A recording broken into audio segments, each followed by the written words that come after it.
By the time you finish this video, you're gonna have an understanding of how to properly bulk and hit the weight you wanna be.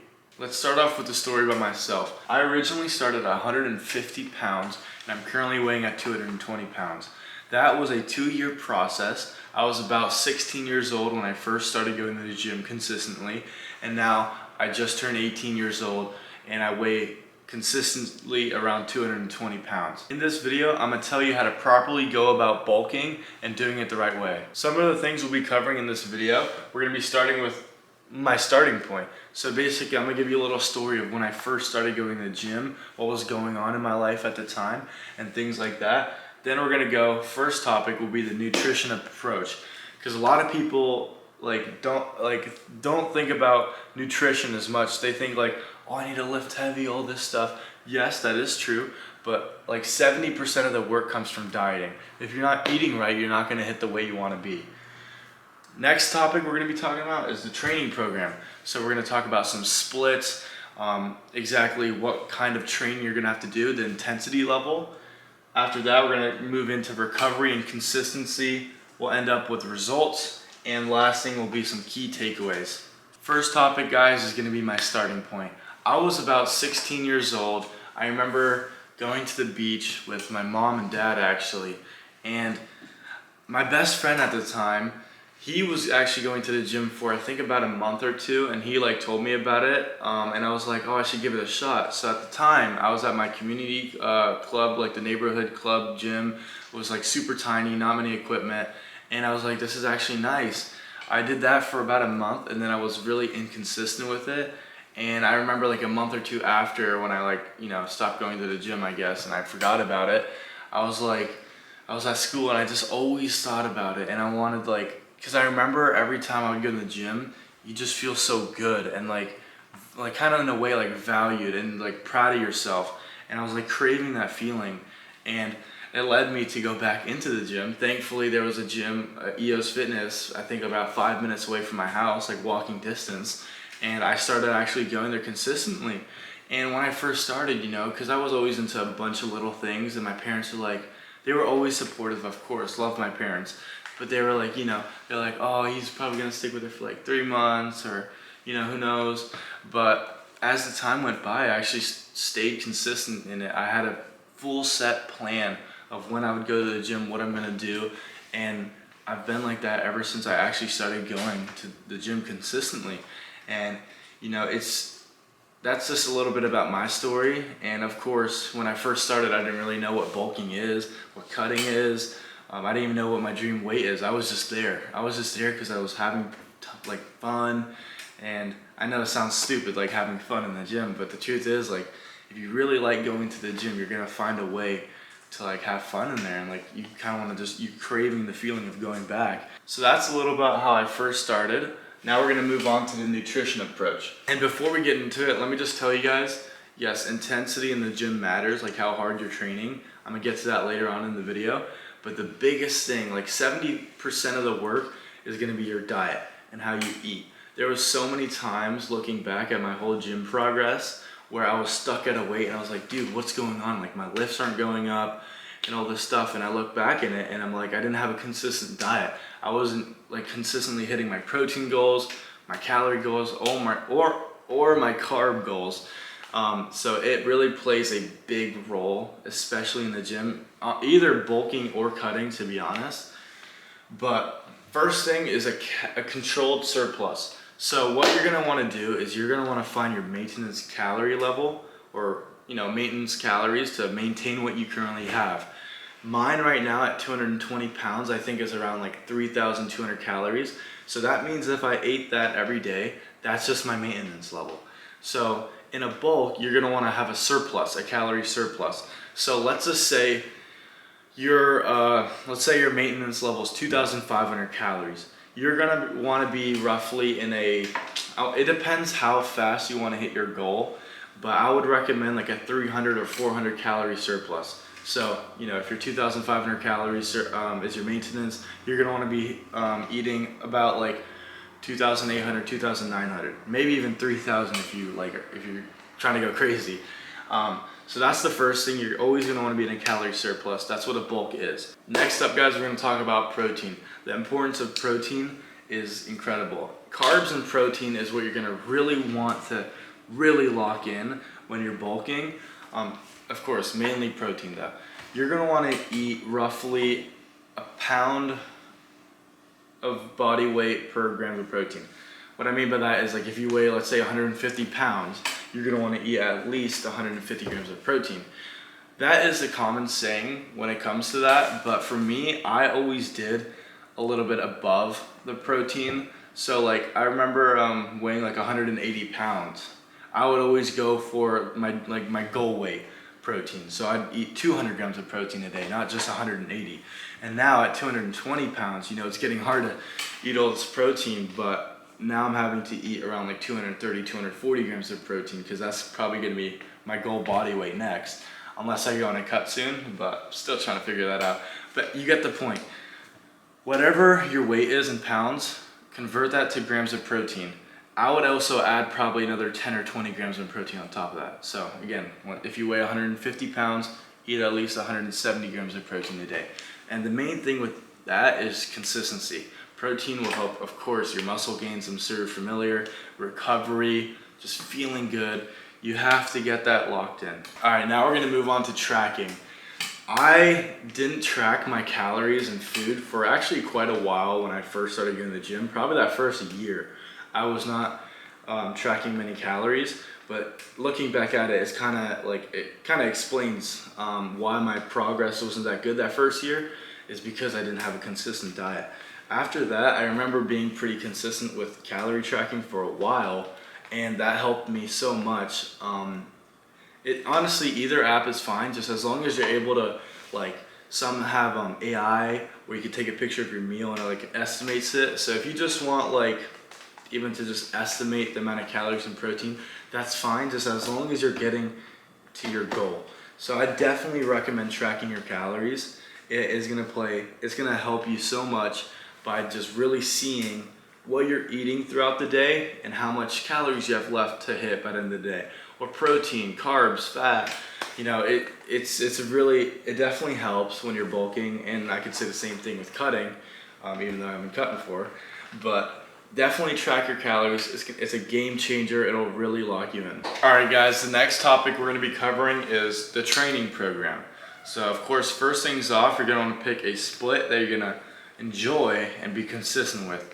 Surprisingly for me, I've been using the same split ever since I joined the gym, which is PPL. So it means push, pull, legs.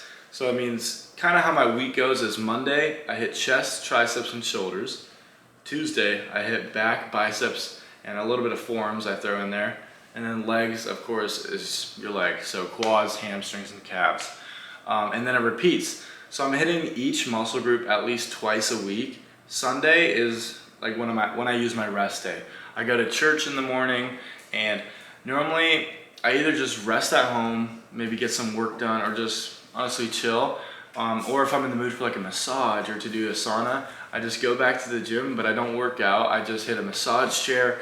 Maybe I throw in a cold plunge in a sauna, just recovery stuff. So, when the next day rolls around and that's chest, then you feel great and you have a little head start. You don't have to do PPL. Just choose a split that you actually enjoy and look forward to hitting. I also tried the Arnold split recently, where I think it's chest, back, arms, and then legs. I honestly like that split a lot too. I figured I like PPL a little bit more. So just as long as you have a split where you're hitting a muscle group at least like twice a week, like PPL, I'm hitting chest twice a week, then that should work perfectly okay. Next topic we're gonna talk about is progressive overload. You're gonna wanna make sure whatever movement you're doing, whether it's free weights, a machine, you're gonna want to increase weight. What I normally do to indicate that I need to up my weight is when I get around 10 to 12 reps is my max on like a movement. Let's say incline dumbbell bench press, okay? Let's say I do 85 pounds and I just hit 12 reps. I couldn't do one more. 12 was my absolute max. Then that's when I increase my weight. Whenever I'm doing a movement and I'm able to hit 12 reps for it, that's when I increase the weight till I could only do about 8 reps with that weight. And then I keep doing that weight until I get to, 12 reps again with it, and then I up the weight again. So that's what progressive overload is, and you're gonna wanna make sure you're actively increasing your weights. If you're like stalling and you're stuck on a weight for, let's say like 3 months, the same weight, then you're doing something wrong. Either it's the movement, you're dieting or something, but you're gonna make sure you're in active progressive overloading and you're increasing your weight consistently. Next thing we're gonna talk about in the training program is you're gonna wanna know the basics. You're gonna wanna know your form for every machine that you wanna do. Honestly, for me, I actually took like a good 3 months to really perfect my form on like every movement in the gym. Even if I wasn't gonna use it, it's just to prevent injury. And I actually learned the lesson the hard way, because when I first, actually not when I first started, but a year in, or a year and a half, I was going for 245 pound bench press, literally no warm up and nothing. I walked in there and then I torn my labrum. And that was a lesson I learned to actually really perfect your forms, because that kind of shows I made a mistake a year and a half in the gym because my form might have not been the absolute best and I had an injury. And connected with that injury, I've also learned that warm-ups are super important. You have to warm up. I'm gonna get to that next. Anyways, back to the master the basics. Really perfect your form on every machine, especially the ones that you're actually gonna do. All right guys, last thing we're gonna talk about in the training program section is tracking your sessions. What I like to do is I really remember the weight I'm doing on certain movements, and I like to keep track of it, either writing it down or just remembering like when you first started. And what I mean by that is I remember when I first started going to the gym and I did bench press, I couldn't even bench 100 pounds, but now I'm doing about 275 to 290. So just really tracking your sessions and like your weights on machines and everything will benefit you, so you can look back on it and see what you can improve on. Or in present time, you could literally see like, okay, I'm still at this weight, but I want to be here. What can I do? Like, do I need to add more weight, like to get used to it, or whatever? You get the point. I would recommend tracking your gym sessions and the weight you're using. Guys, the next topic we're going to be talking about is the unseen half. So I'm going to be talking about 3 things in this topic. I'm going to bring up sleep, deload weeks, and patience. So first off, sleep. Sleep is so important. Sleep is important for recovery, how you build the muscle, your testosterone, like everything. Sleep matters so much, especially if you're trying to be consistent and feel good when you go to the gym and not just be drowsy and tired. You're going to want to have at least 7 hours of sleep a night. I'd recommend 8 to 9. What was the like goal schedule for me is go to bed at 10 and wake up around like 7.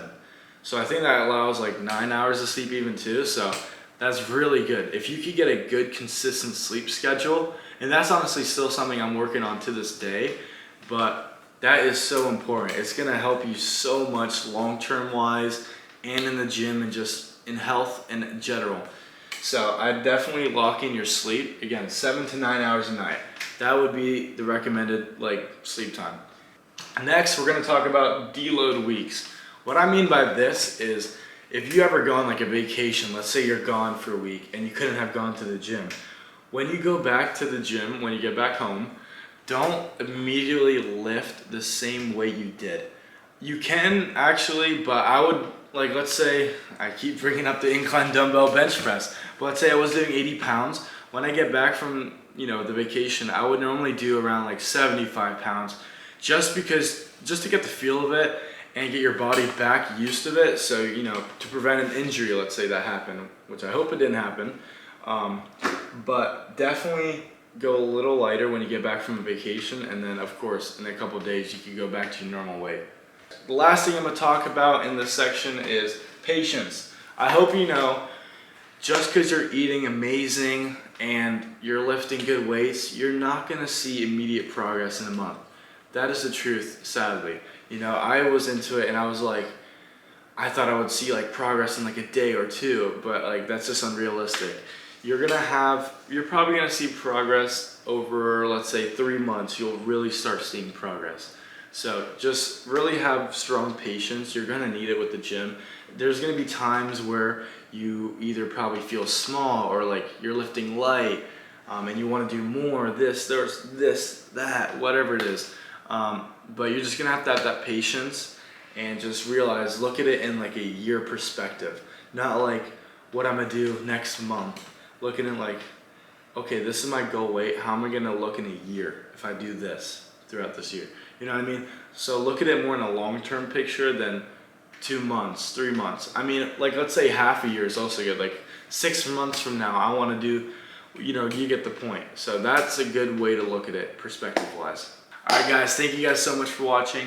I hope I was able to help you and give you some more knowledge on how to properly bulk.